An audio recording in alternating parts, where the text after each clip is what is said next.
Welcome back to From the Shed End. Welcome back to another episode of the podcast. Welcome back. How you doing, first of all, Theo? How's things? I'm good, yeah, really good.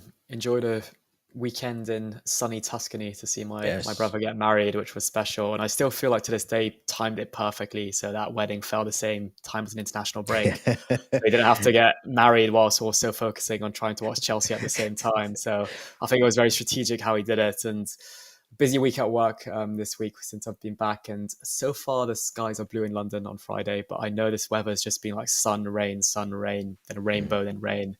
So I don't think it's going to last until the afternoon. Looking forward to the return of the Premier League this weekend, and hopefully we can stay unbeaten. How are you doing? I'm good. I'm good. First of all, obviously, congratulations to you, brother. First of all, but yeah, no, it's been good. It's been good. Busy, as you know. I'm recording this with a very, very bad hangover, so you're lucky to have me here today. I've got my third cup of coffee, as we can see. But no, I'm good. I'm good. You know, it's good to have the Premier League back. You know, it's only back for a short while. We've got another international break coming up in October. I think one in November as well, if I'm not mistaken. So let's enjoy the Premier League while it's back. If you're here as part of the live stream, you're joining on Twitter that we're now streaming on as well as YouTube. Thank you. Join, subscribe, get involved in the chat, all of that good stuff. But the international break, first of all, let's talk about the international break. Couple of games, couple of our players didn't return till this early hours of this morning. Some returned yesterday, some of the South American players. But I know you got to see quite a bit of the international football, some of the fixtures, some shocking results in there as well. Yeah, it's been a busy international break for our Chelsea players. Like you said, it's quite surprising. One day they're playing in South America, and next thing you know, they're back at Cobham training. But yeah, it's been really busy. We had Joao Pedro, Esteval Willian, and Andre Santos all represent Brazil.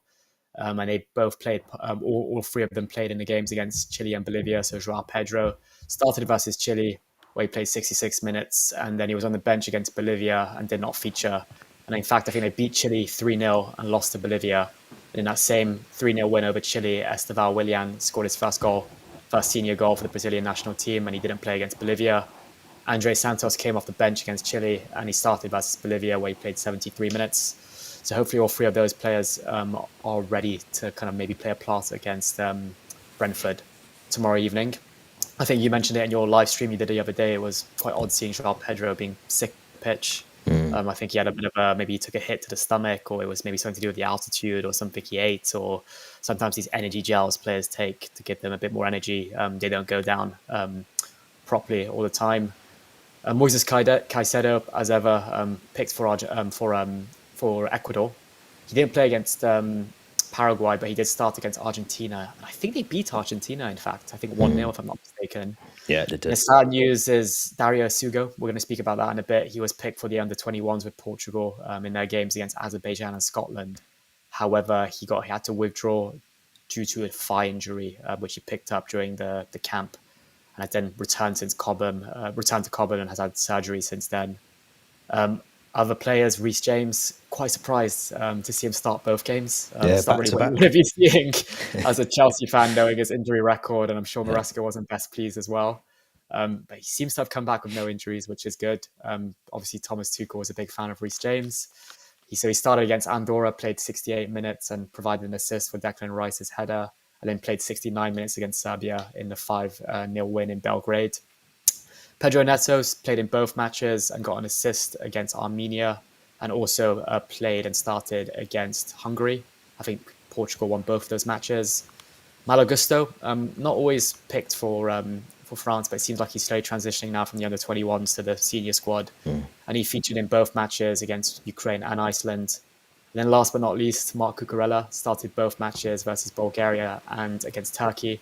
And in fact, he scored a really good goal. He did. Cucurella against Bulgaria, one of those typical kind of finishes from the edge of the box that we've seen him do a few times in Chelsea colours. And I think Marc Guiu also played a part with the Spanish under-21s as well. Yeah. So hopefully all those players are fit for this weekend, because they've travelled a lot, they've played a lot of football, and there's no such thing as a quiet international break when it comes to Chelsea. Cole Palmer obviously not picked with England, and there were a few photos that might have emerged of him maybe back in training. It's still unsure if he'll be fit enough to play in the West London derby tomorrow. But yeah, did you happen to catch any of those matches? Did you see the Estevao bicycle kick? I saw the highlights of it. I didn't see it live, but it was yeah. I mean, there's some really good like fixtures in there. Some really good results, as I said, some shocks as well. Yeah, it was just I find with international football, I really wish they would just play these qualifiers all together. Play them in the summer and just get them out the way a little bit, because I think it disrupts the Premier League a little bit. But it was good to see obviously Correa getting his first goal, or his goal for Spain, and as you said, Estevao getting his for Brazil. So it's good to see some of our players taking that form that they've shown already for us in the season in the domestic capacity into their international levels as well. So, and like you said, I was surprised Reece James playing 2 games back to back is something that's unheard of. He was a favourite under Tuchel, if you remember. So it's not surprising that Tuchel's picking him and is wanting to see him play, and he got through both games. So it's proven, Maresca, that he can play 2 games back to back. It's something we need to start seeing in Chelsea colours, I think, personally, for me anyway. Yeah, can he play a third though? That's the real question. He's got to. I think we've got to test him. Let's put him to the test. But no, it was good to see, as you said, a lot of good. I think Caicedo got sent off as well, which means he'll miss the next Ecuador match, won't he? I forgot to mention that he did get sent off, and I think also Penders and Jurgensen were picked for their international teams, but I'm not sure if they started at all. Actually, Jurgensen actually liked one of our posts on Instagram, which was always nice to see. And I think Penders, I think the big question now is obviously Courtois approaching the twilight of his career, maybe with the Belgium national team. I think Penders and this new United goalkeeper, Lemons, is that his name? I think so, yeah. I think they're kind of like in contention for being the next Belgium number 1, and maybe with Matt Sells as well. So I definitely feel like if he impresses at Strasbourg, he can maybe be on the plane to the USA and Mexico and Canada next summer. Yeah, they do birth some really good goalkeepers in Belgium, don't they? So let's hope we can retain at least one of them. Let's get one of them in our club. We can hopefully move on Sanchez. But let's talk about someone who did depart the club in the transfer window, Nicolas Jackson, on loan to Bayern Munich.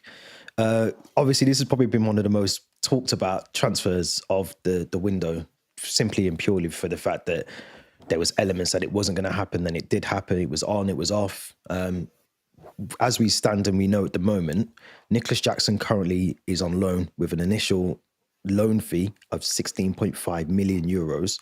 11 million euros of that has been paid by the club. The remaining part of the loan fee has been paid by Jackson and his representatives to ensure that he can play football in the Bundesliga. As I said on one of the videos earlier this week, Bayern Munich have, in the clause, the stipulation is that Bayern Munich and Nicolas Jackson, he must play at least 40 matches for Bayern Munich. This is only Champions League and Bundesliga games. This does not include the domestic German Cup as well. So it's just literally, how does he manage to play 40 games with Harry Kane? I think Sane's still there. Luis Diaz is there. He's going to the African Cup of Nations in January for Senegal. Is it an impossible task for Nicolas Jackson to play 40 games for Bayern Munich? It's impossible, because I'm reading now it's not just playing 40 matches. It's starting 40 matches. So the actual Bayern Munich honorary president, Uli Huner, I can't pronounce that name. Hunes, yeah. Basically said himself that it's borderline impossible, and he said it's extremely unlikely that the move's made permanent. However, imagine in an unlikely case of a Kane injury, and obviously Musiala's injured as well. Koeman's gone to Saudi. There might be a chance he does get some game time, and he might impress as well. I feel like Bundesliga is slightly less maybe physical than the Premier League, so perhaps he might really adapt there and impress. So he could actually get a move, but I doubt that kind of clause in his contract or his loan contract would be triggered to make it possible. I mean, the sequence of events that led up to this loan was just like, it was hard to follow. I mean, I think it was on deadline day. I was trying to buy a suit for the wedding, and I was just on my phone, like, I think receiving messages that Jackson's on the private jet on his way to Munich. Jackson's now done his medical. Chelsea want Jackson back in London now because of the Delap injury. And then obviously he was refusing to board that plane. Then there was talks of obviously Marc Guiu being recalled from Sunderland. And I think it was only until the next day or that same evening that they made it official and that he would get his move to Bayern Munich. And yeah, I think the same president pushed back on how journalists were characterizing his comments, saying some misinterpretation and mass mistakes over what 40 games meant. But he then just did confirm it's 40 starts. Yeah. And like you mentioned, it seemed like Jackson was really keen for that move to Bayern, because he himself contributed with his representatives 3 million euros towards the loan fee, which I think is one of the highest loan fees in football history. I think I it is. think, yeah, I mean, if you remember, we had Joao Felix on Joao loan for Felix. 6 months, which was 10 million, and this is a whole season loan for 16 million. And yeah, I think the big kind of talking point now is Jackson. Obviously, I think Bayern Munich play Hamburg this weekend in the Yeah. Bundesliga, where he could feature. But then the second match that he could feature in is Wednesday. against Chelsea on Wednesday at the Allianz Arena. And we all know that in Champions League, you're technically allowed to play against Yep. your parent club. Yep. We've seen it with Courtois playing with Atletico Madrid against Chelsea. Yep. Philip Coutinho played with Bayern Munich against Barcelona and scored, in fact. Yeah. So dare I say, it's written in the stars for him to score and maybe do some kind of Adebayor celebration. I was about to say, does he celebrate? I mean, I think he will. I think if he scores against us, I think he's going to celebrate the goal. He will run literally length to length of the pitch if we're one end. He will do that. And I don't blame him. Yeah, or he'll do one of those celebrations where he's not celebrating, but he's got that smug look on his face. Where he's quite chuffed to have scored, and he maybe crosses his arms and there's some kind of like silent Cantona. Mbappe style. Yeah, exactly that. Do you think with Jackson? Because I think, obviously, his agent has come out a lot in the last, 2 or 3 weeks and spoke very openly about the fact that, all will come to light. The plane doesn't go backwards. And even when the president of Bayern Munich came out last week and said, the 40 starts is part of the clause in the contract. Do you feel sometimes it's best for players to take a bit more control of their destiny a little bit? Having an agent come out and talk so openly, even the fact that they've contributed to a loan fee, and also not reading. It sounds like they haven't read, or maybe they were aware of it. But the 40 starts, surely, as an agent and a representative, you'd want your agents to look through those sort of things in the contract and say, actually, this isn't achievable. This potentially could be a bad deal for us. Do you think that's got to be something the players have to start taking a bit more accountability for and taking things into their own hands? I mean, one thing we've kind of learned from this summer is how players almost think they're bigger than clubs. We've seen it with Isak. We've seen it with Johan Visser at Brentford. Yeah. And now we've seen it with Jackson, almost going against the orders of his club and not refusing to come back to London. I am aware that is a World Cup season with the World Cup next summer. So maybe he's hoping to really get minutes. And he was probably told he was third choice behind Joao Pedro, behind Liam Delap. That being said, we never know what fully happens behind the scenes. And that's why I don't really want to comment on what happened with Isak. If he was promised something and the club couldn't fulfill that promise, it's obviously quite hard to really understand. But in Jackson's situation, he would have gotten minutes had he come back to Chelsea. He would have been second choice behind Joao Pedro, at least until Christmas. And obviously, Joao Pedro is not a natural number 9. I think he's done a fantastic job. And he's really improved his goal tally and his overall kind of ability on and off the ball since coming to Chelsea. And I think that's primarily linked to the players that are around him, the Palmers, the Estevals, the Enzos, the Caicedos. But yeah, I just feel like this stubbornness now that players have, almost thinking they're bigger than clubs, is kind of frustrating because, like we've spoken about numerous times in this pod, no player is bigger than the club. And if you're told something and you're under contract by a team, you should respect and fulfill that contract. Yeah. I think maybe he was told he could go on loan and he maybe had, he'd done all the promo videos in the buying kit and then it was told he has to come back, which was probably frustrating for him to hear. But yeah, players do need to kind of be aware that they own their destiny to a certain extent. But if they're under a contract with a club, they also need to make sure that they fulfill that and they don't do anything that can be disrespectful or tarnish any form of legacy that they've created at that club previously. I agree with that. I think, a prime example is Marc Guiu. He didn't get his move to Liverpool.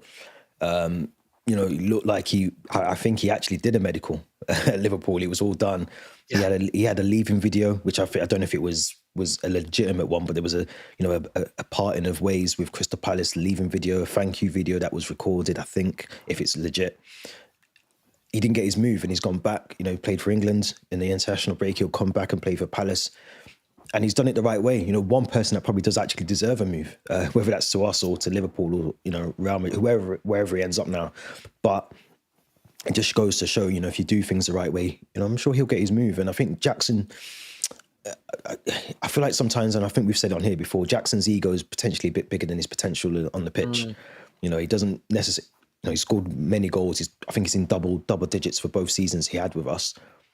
But you do have to question, if he doesn't get the move to Bayern Munich, what happens to him after that? Does he, we can still make a profit on him regardless. If we sell him for 40 million next summer, if you take into consideration his loan fee that Bayern Munich have paid, we paid 35 million, I think, for him, just there or thereabouts.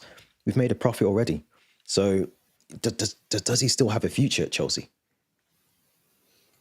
I don't know. It really depends on how he performs at Bayern Munich. But I think something that the kind of our loan systems taught us in the last few seasons with Vega, Joao Felix, the Sassy, Gilchrist, all these players, is often if you do go out on loan and you're kind of told you're not really in the manager's plans, then it's very, very unlikely that you come back and you make it back into the team. I think the exception is Andre Santos, but I think there was always a pathway for Santos to come back.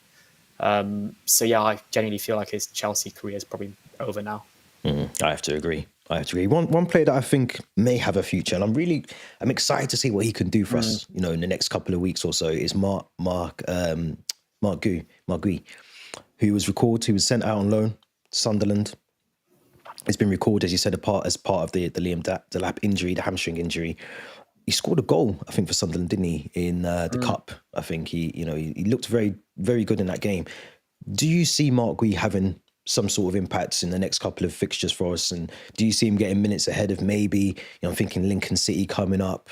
There's games that I think he could feature in, and some of the Premier League games as well. But do you feel like he can provide some sort of impact in our striking options?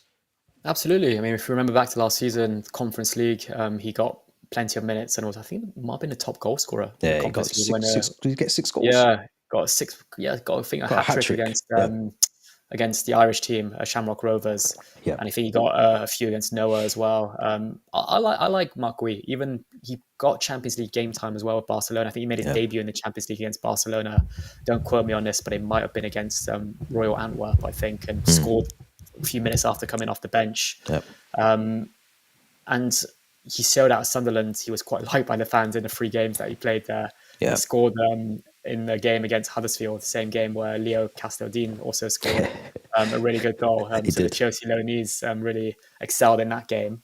And I think we've also promised him or assured him that he will get playing time following his return to the club, because there's nothing more frustrating than when you're told to come back and then you're just sat on the bench or you're not going to get minutes. I think we did that once with Kennedy. We tried to do that with Emerson or someone else. But yeah, I feel like now that we've only got one natural number 9 in Joao Pedro until Christmas, it looks like the Lap won't be returning to training until mid-November.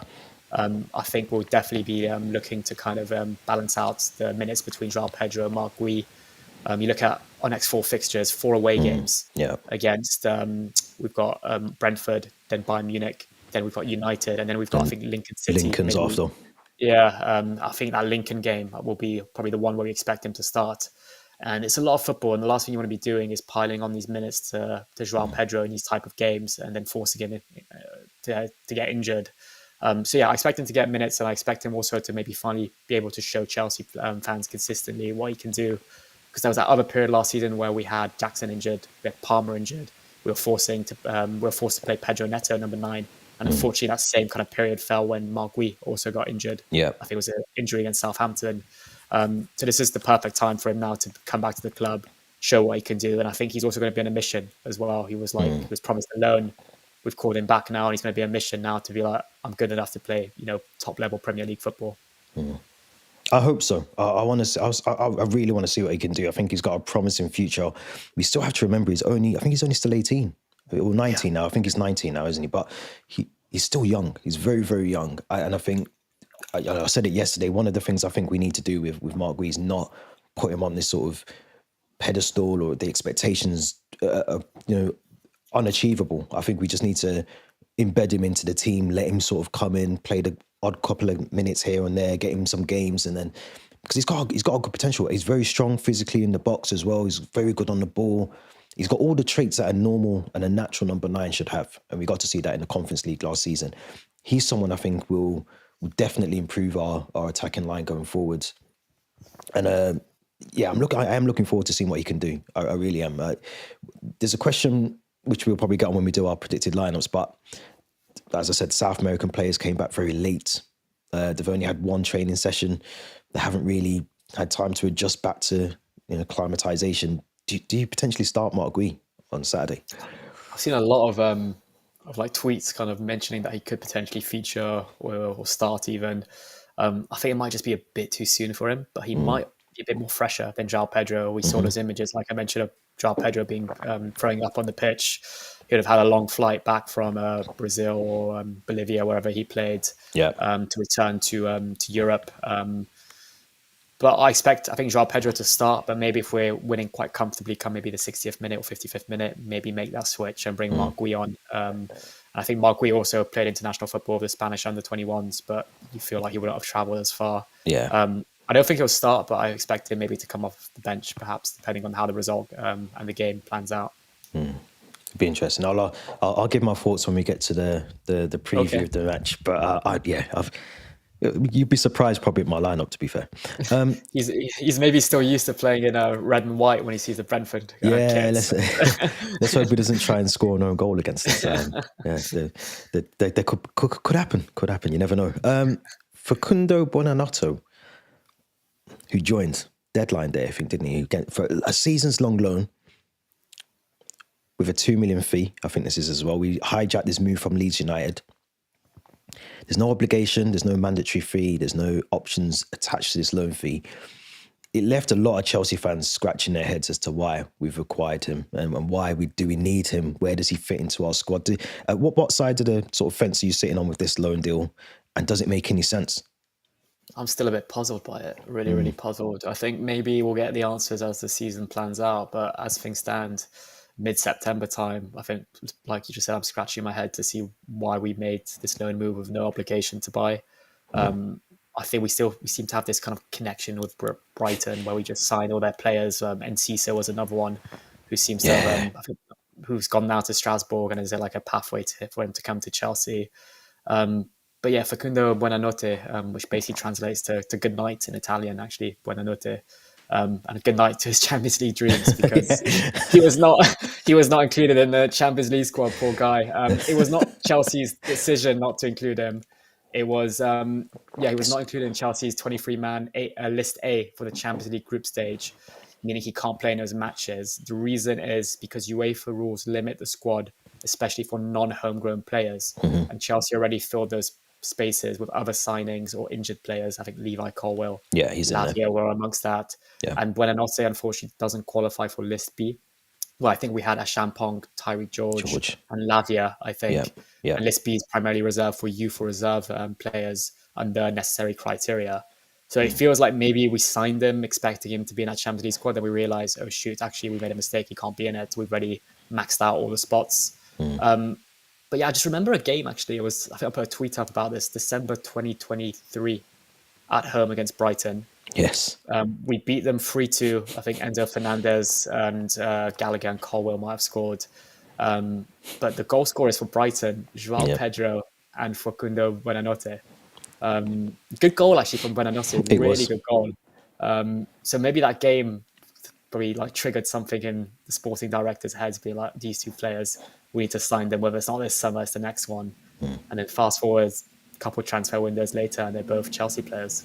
Yeah, it is interesting. It's interesting. He had a really good, let's say, to give him some credit, he had a really good season, although they got relegated with Leicester City last season. I think he scored 6 goals, 3 assists in 35 games, which isn't the best in terms of stats and statistics, but it shows there is a player in there. He's still, again, another player, as we just spoke about, Marc Guiu, very young.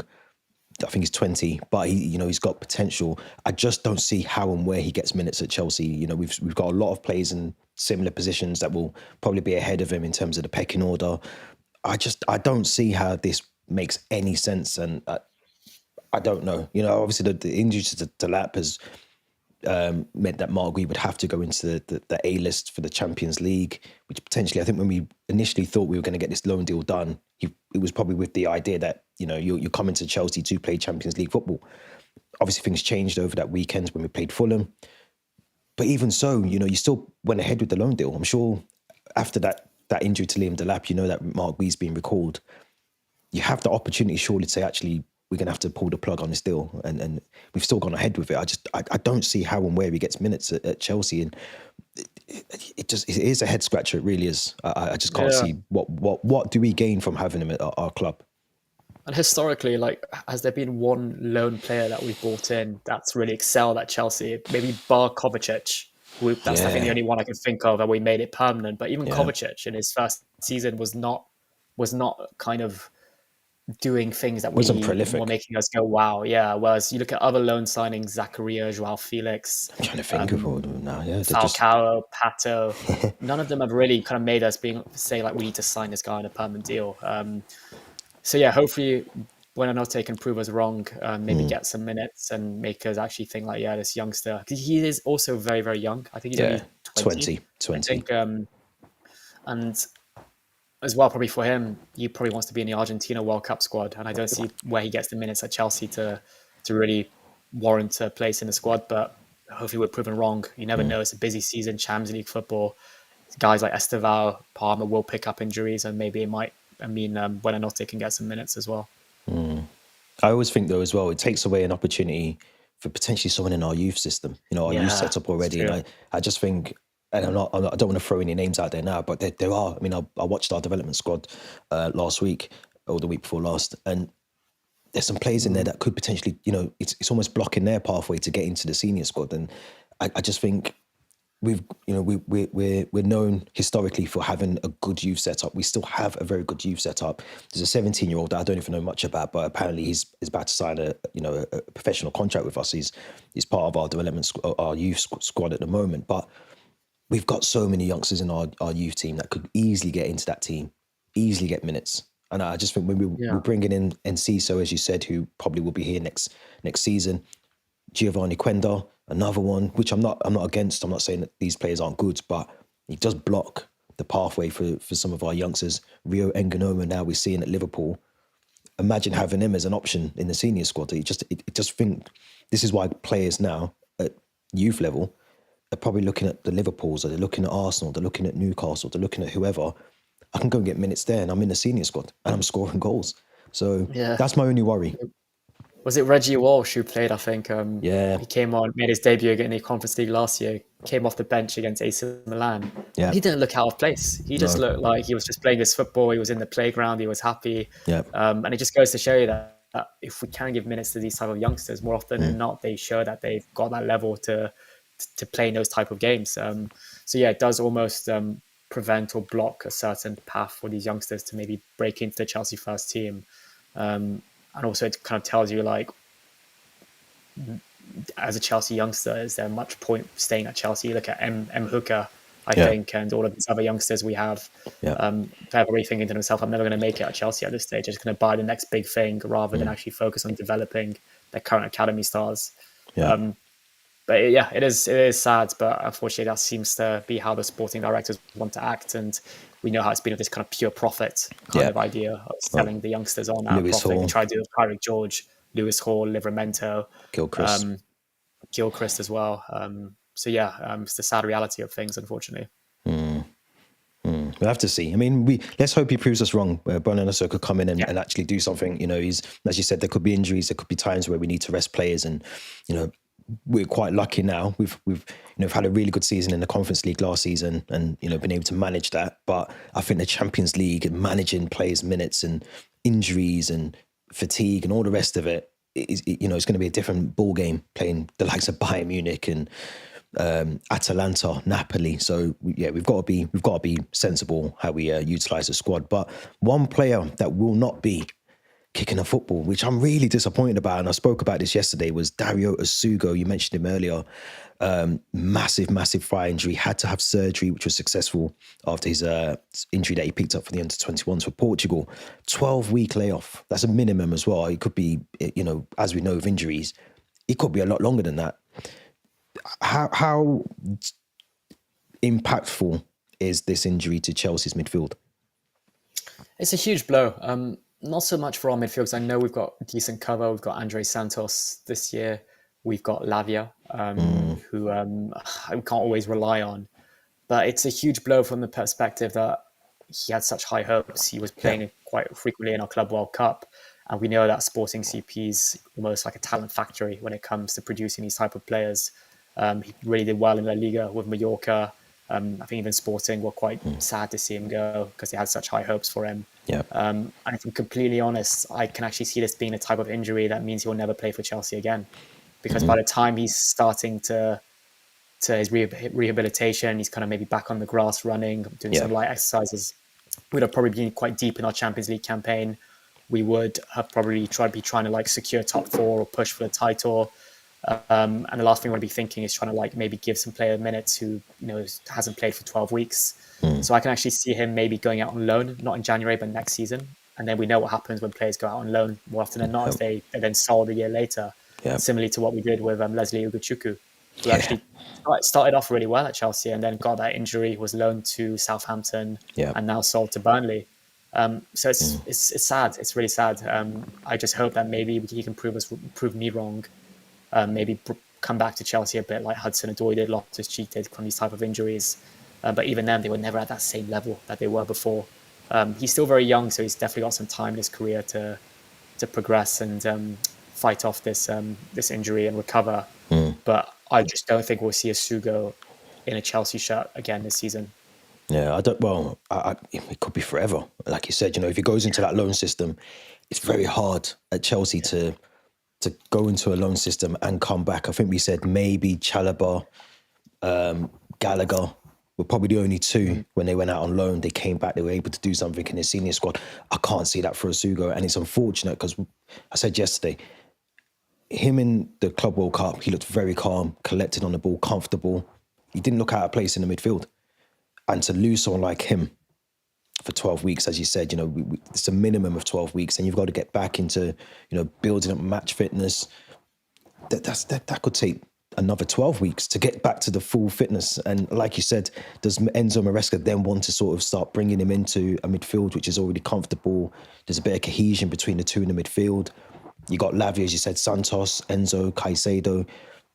It's really unfortunate. I don't see a way back for him. Again, I hope I'm wrong, but and with these sort of injuries as well, the problem is, they can come back. You can come back onto the pitch, and before you know it, you're back again injured on the treatment table. I'm thinking of someone like Bukayo Saka, who again is out injured. Same injuries again. Reece James for us, we've seen it. How many muscular injuries does he have?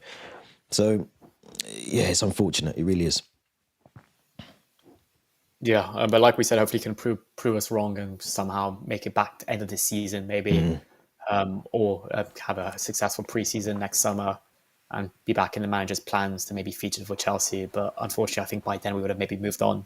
We would have already had quite a cohesive midfield, and we were kind of thinking of kind of how we're going to plan things without Essugo potentially.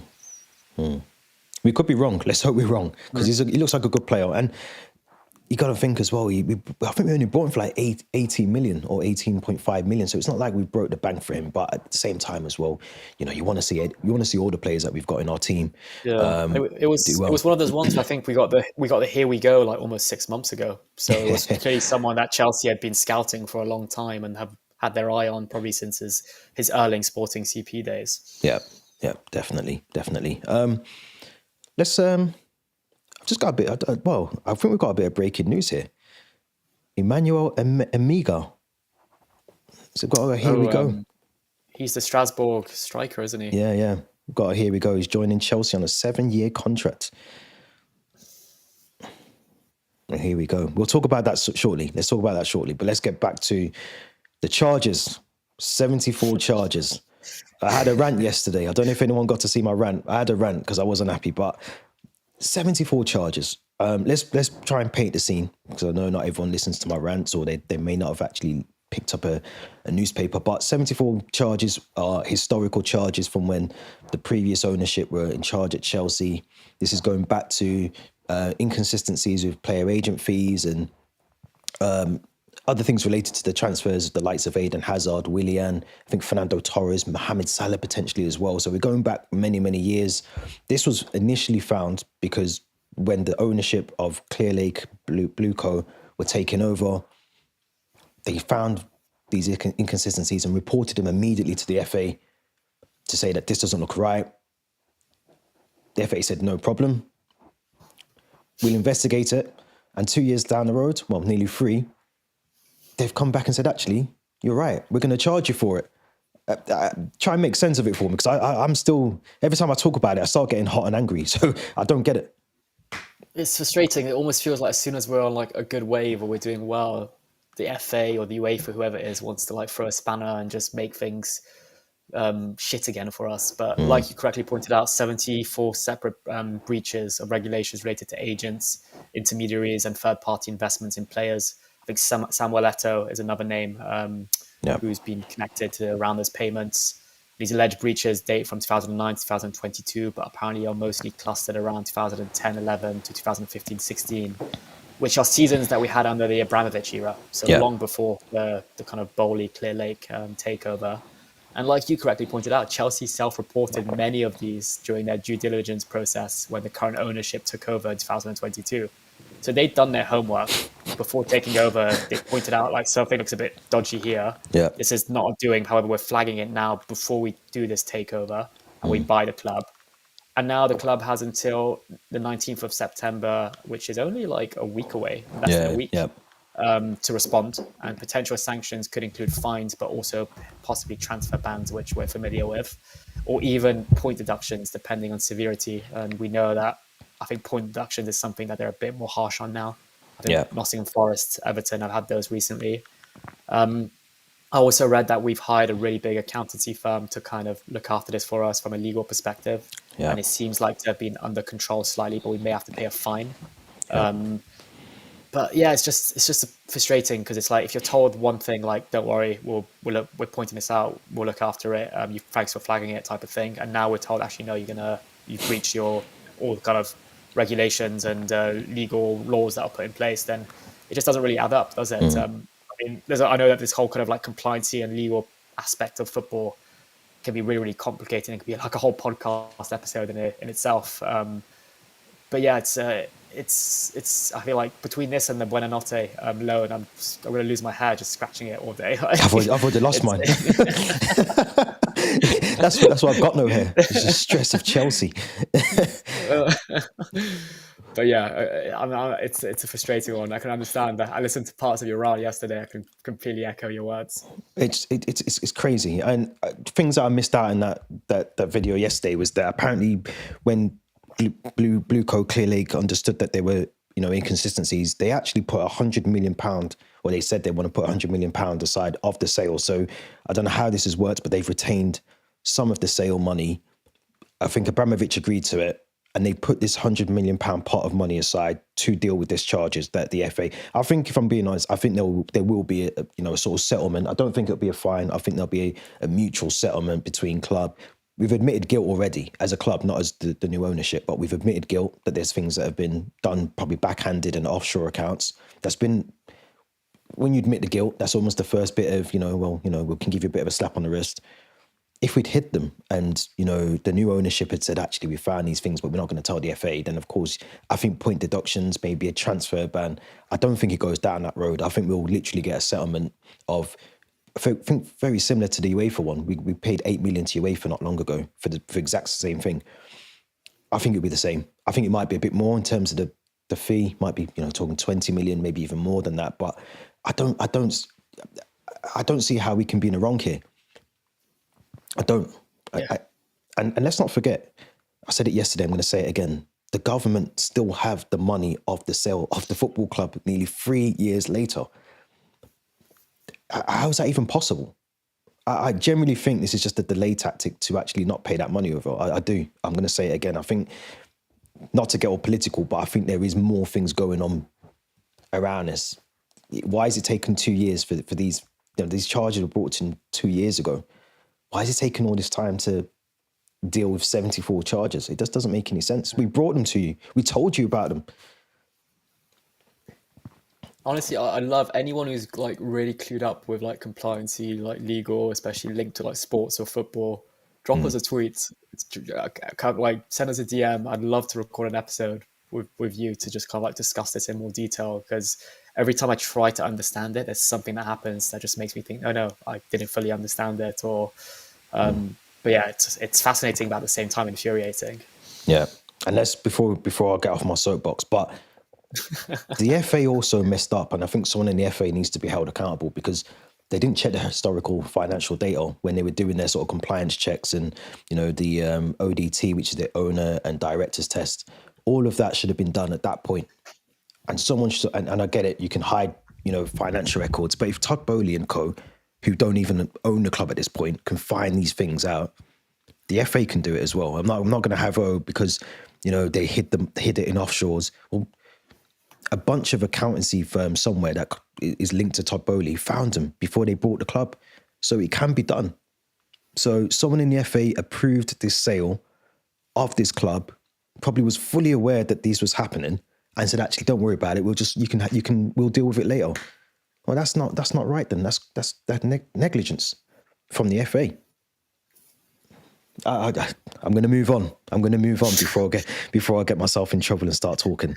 But we've got a game coming up tomorrow, 8 p.m. Brentford. It's a new look Brentford as well. This is not Thomas Frank's Brentford, who have caused us trouble many times before. This is not Jan Wissa, Mbumo, Ivan Toney's moved on. It's a new look Brentford. Confidence should be at a 10, surely, for us in this game. 100%, 110%. We should be raring to go. The one thing that maybe worries me slightly is the first game after an international break. Yeah, we don't which like can them. always be a bit of a blip or kind of a unsteady period for us. But like you mentioned, we're playing Brentford without Thomas Frank, who's an absolute tactical genius, without Mbumo, without Norgard, without Ivan Toney, without Johan Visser. And have they really strengthened this summer? I think they bought Kelleher to replace Flecken. They brought in Jordan Henderson on a free transfer. Yeah, But they haven't fully strengthened. And I think they look very weak, I think, in their first game against Forest, I think it was, who they played. Can't remember. And I think they managed to get a decent result in their second game. But no, we should be really, really confident. We have a relatively good record against them away from home. That being said, we haven't won there at the G-Tech Community Stadium since October 2021. And who scored that day? I'm going to ask you that question. The winning goal for Chelsea when we last beat Brentford away from home. October 2021. In the Premier League, yeah. He left this summer. I'll give you that as a clue. I'm going to give you a caveat before I answer this. Okay. I'm hungover. I am hungover. He left in the summer, just gone. He left this summer, literally the other week, yeah. Oh, Chilwell. Ben Chilwell. It was Chilwell. It was Ben Chilwell, yeah. It was Ben Chilwell. Against David Raya, yeah. It was. 1-0 win. And since then, I think we drew 0-0. We drew 2-2. And we drew 0-0 again. But it was one League Cup win in the mix there. But no, Brentford under Thomas Frank have always been quite strong defensively, and they, very kind of well-oiled unit. But I think tomorrow there's no excuses at all. If all the players that have returned from international duty are fit, they've recovered well. We know that Delap won't feature. We know that Essugo won't feature. Lavia and Badiashile have been back in training as well. So they could be on the bench for fun. And now I think it's time that he maybe starts a game or gets more minutes than just the odd cameo when we're 5-1 up. I'm confident. I'm really, really confident. I think there will be a few surprises in the lineup, I think, given everything I mentioned, the international break, the injuries, still a big question mark over Palmer's fitness status as well. I think Maresca's probably going to do his conference anytime now. He's done it. He's done it this morning. He's done it. Yeah, any updates on Palmer or? He trained yesterday. So Palmer trained, I think, for the first time yesterday. I'd be surprised if he's. I personally, I think I said to you on WhatsApp, I don't think I'd start him. We've got Bayern Munich. My head's already on Wednesday already. I'm thinking Wednesday, big game. You want to start the Champions League with a win. Palmer, I think, works a lot better under pressure. This Brentford game should be a game where you can bring him on. But I don't think you need to start him. But I'm going to hold my thoughts until we do our predicted lineup. I agree. I want to talk about Igor Thiago because I think he has got 2 goals already in 3 matches. And if you remember, he was brought in last season but got that big injury that kept him out. He could be a problem for us defensively. Yeah, he's someone I think we almost forget about because, like you said, he missed almost all of last season, but he had really, really high hopes. Was he bought from, I think, Club Bruges, wasn't it? Yeah, Or yeah. And he's young. I think I might, They got a yeah, good fee from him. They paid less than 20 million yeah, for him. good player, really good player. So he could be an issue. I think Kevin Schade as well, still at Yeah. Brentford, and you know that he's really, really pacey.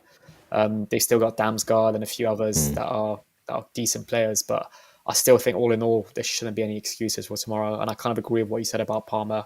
We've coped well against West Ham and Fulham without Yeah. him. Yeah. I think these are the type of games that we can do without him. But when it gets to the Bayern Munichs Yeah, and we you know, the need big him. teams, United away, even though United now maybe is that a big game? I'm not sure.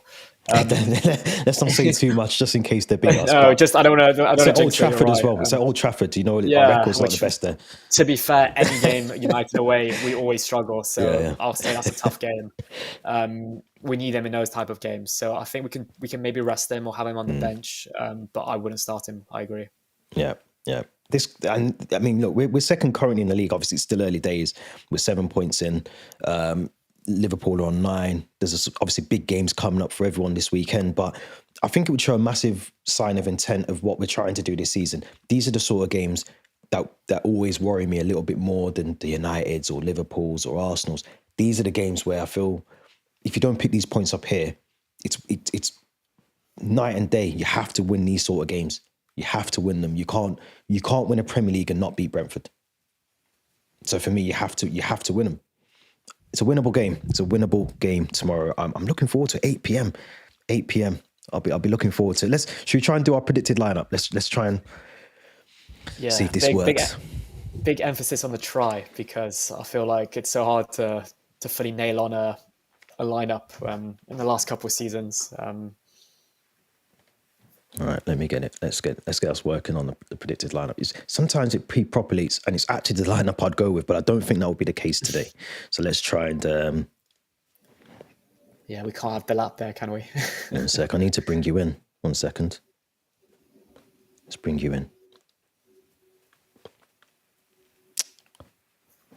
There you are. There we go. Right. Yeah, the lap can't be in there. You're right.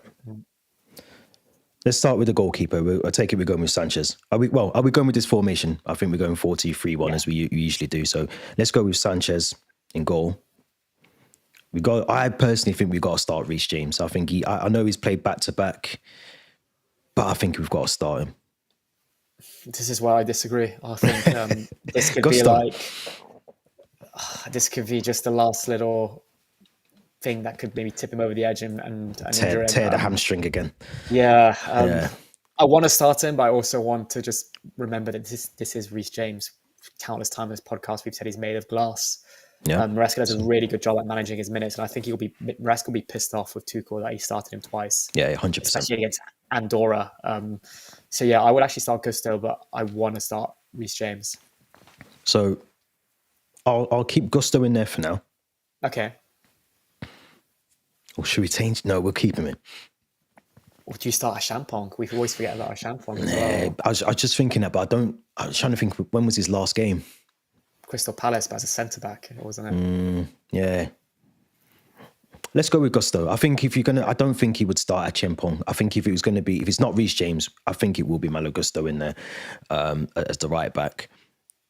My worry with Gusto, before I move on to the centre backs, is because obviously we like to do this inverting the full back, and Cucurella can do it well, Reece James can do it well, Achiampong can actually do it well. I worry when Gusto has to do that, and that's my only worry about playing him. He's good getting forward. I think he's getting a bit better.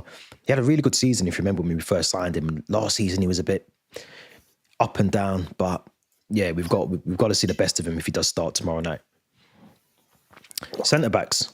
I think I would stick with those two, Tosin and Chalobah, as my centre backs. Yeah, I would too, and both of them stayed behind at Cobham during the international break. So I think that would be fresh and raring to go. I say very unfortunate for Chalobah not to get picked.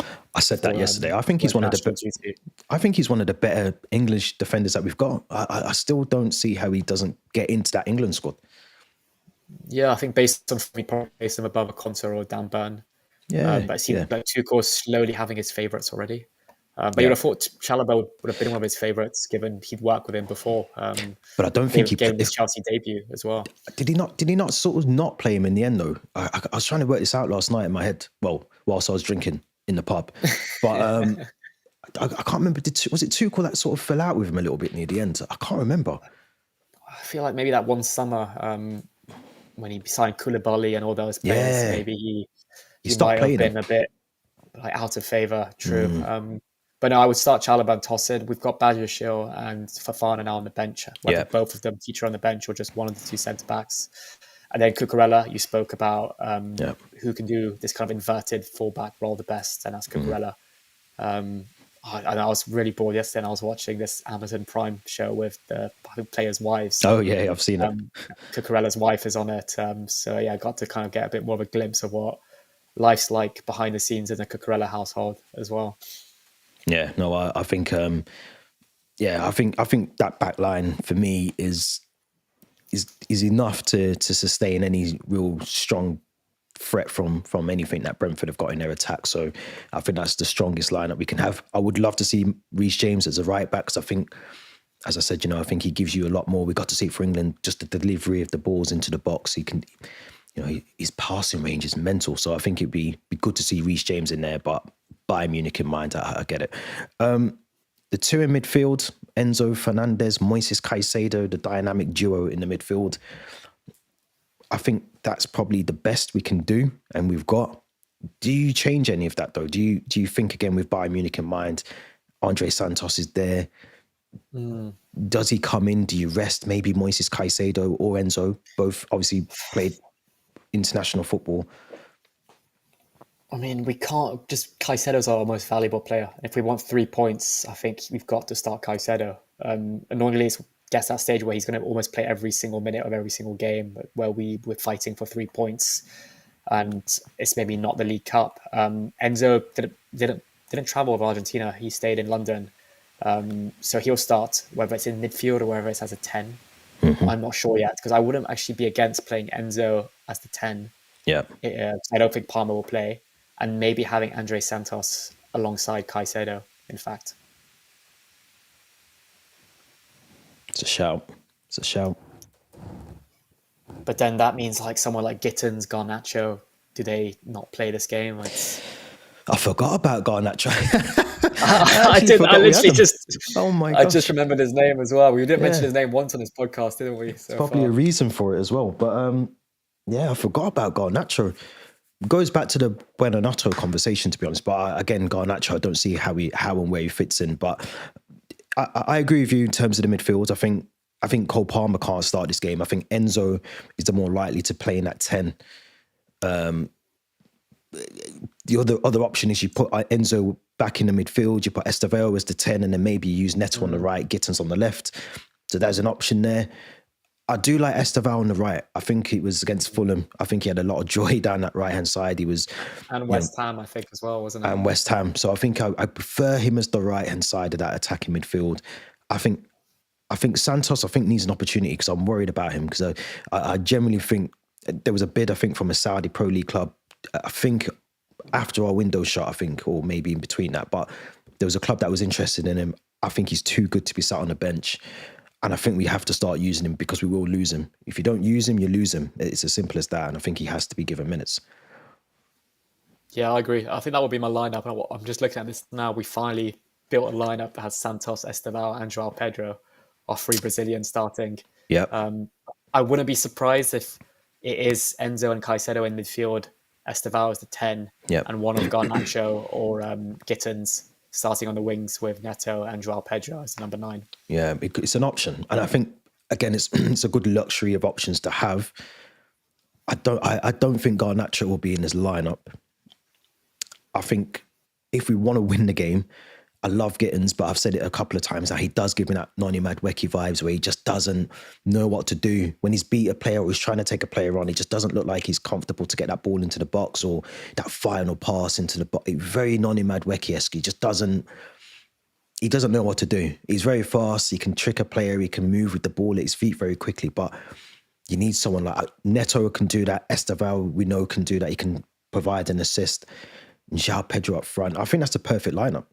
I think that's probably our perfect lineup for Brentford. Yeah, I feel like this match is going to depend on how sharp our forwards are, and if Esteval, Neto, Joao Pedro, and co are back, they're sharp, they're fit. I think we'll score a few. Guiu may get some minutes as well. Just His about to bring him performance up. can matter. Yeah, his Yeah. performance can matter in whether Chelsea feel comfortable pushing forward and what the scoreline is. I think if Chelsea manage to stay quite clean early on, so we avoid conceding first, I think we're likely to control the tempo and maybe edge this game as well. Yeah. In my head, I'm thinking, does Marc Guiu start? But I echo what you said earlier, and I've still, as we've been recording, I've sort of changed my mind a little bit. I don't think he can start the game. I don't think he's had. Obviously, he's obviously plays football for Sunderland and whatever else, but I don't think you could throw him into a game where the expectation is we're going to win the game. I'd rather play Joao Pedro, then you bring on Marc Guiu, give him the minutes, and it kind of goes back to what I said. Let's not set the expectations too high for him. Let's not just throw him into the deep end. Let's actually give him the minutes that he needs and then start embedding him into the team. So I'm going back on my word a little bit. The other option that we haven't really spoken about before we wrap up is Cole Palmer could actually start the game. He could, yeah. We're spoiled with choices. I feel like this season with like attacking options. I think it might just be too soon. And I think, like you correctly pointed out, Bayern Munich in mind on Wednesday. That's the game you want him for. Kind of having maybe deliver a similar performance than he did against Paris in the Club World Cup final as well. Yeah, I agree. As I said, there was a bit of breaking news before. Let's see if it's on the website. It should be. But we've got another player. How does this keep happening? What's your thoughts, Theo, first of all? Oh, wow. You literally photo of him with the kit and everything. Yeah. It's official. It's official. Here we go. He's here. He's joining Strasbourg, of course, anyway, as we knew he was going to do. But he's agreed a deal to sign with us. He'll officially join 2026. He scored 14 goals, provided 3 assists in 27 appearances in Ligue 1 last season. So it's interesting. I mean, we've just been talking about Nicolas Jackson. This could spell the end for Nicolas Jackson. I'll be honest. It could. It really could. I think. Yeah, well, it could spell the end for Marc Guiu as well. It could, but I feel. I think to win any sort of major trophies, Champions League, Premier Leagues, and I remember you saying this before when we've done it in the past. We've had 3 sort of out-and-out strikers at the club, and I think to do that you have to have at least options. We need Delap. We've now got another striker coming in. We've got Marc Guiu, who are out-and-out strikers, and I think if you're going to try and compete and win things, you do need someone to push you a little bit more, competition and all of the rest of it. So I think if anyone's in real danger, I think it's Nicolas Jackson. Yeah, I just do also wonder, is this a player we actually wanted, or is this a player that's done well at Strasbourg and we're just like, we'll take him? Yeah, maybe. Because you could end up with like a Datro Fofana situation where you've got this striker and we just kind of like, we end up being like, oh no, we've got this striker, we don't know what to do with him now. But no, again, I hope he's a good player. Ligue 1 to Premier League, I've said it before, types of guys like Drogba that have done that move, and they've been like the next big thing. Kante as well has come from their Ligue 1 to the Premier League, and he's been excellent. So I feel Hazard like as well. Eden Hazard, Michael Essien, Makalele, all these players. Yeah. So yeah, it's an exciting move, but I still think he's still very young and very raw, and I wouldn't be surprised if maybe we loan him again, maybe next season back to Strasbourg even. Yeah, agreed. We didn't do our predictions. Let's do match predictions before we wrap up. I'll let you go first as always, but it's a win. I think it's a comfortable win for us tomorrow. I think it's a win, but Brentford away is never a comfortable win. Even though it's a different times manager. Times have changed. Yeah, I think we'll win it, but I think we'll concede our second goal of the season. But I think we'll win it 2-1. 2-1. Yeah, we. I'm gonna go 2-0. I'm gonna go 2-0. I think I keep saying on here. I think to win Premier Leagues, or to even not to win it, but to at least compete for it, you need to win games convincingly. And I think clean sheets is a massive factor in that as well. Defensively, I think we'll be good. Again, heavily dependent on who starts at right back, but I'm gonna go 2-0. I'm not going to go for goal scorers because it could be anyone in our team, but I think 2-0 should be a resounding win for us and hopefully push us and keep us at the table. Yeah, we need to pick up, like you said, if we want to be challenging for the league, these are the type of games we need to be winning. And it's only going to get harder from October onwards, our fixtures. So we need to pick up points in these type of games, 100%. Yeah, definitely. But hopefully we get 3 points, as I say, every Saturday. 3 points is all that matters. How we get it, I don't really care. Let's just get 3 points. Theo, as always, thank you very much. So always a pleasure on a Friday. Good to be back doing the podcast. Anyone that's been part of the live stream, again, thank you very much. As I said earlier, we're now on streaming on Twitter. So if you're joining us, I think there's a very nice handful of you on Twitter that's been joining us. So appreciate that as well. Don't forget, a lot more content. Linktree link in the description. Head over to Instagram, Twitter, all the rest of it as well. We are setting up a Discord as well. So if you're interested in joining a Discord group for us, the link will be part of the Linktree link shortly. So make sure you head over there after this. Enjoy the weekend. We're out. We'll be back next week. Enjoy the weekend. 3 points up the Chelsea.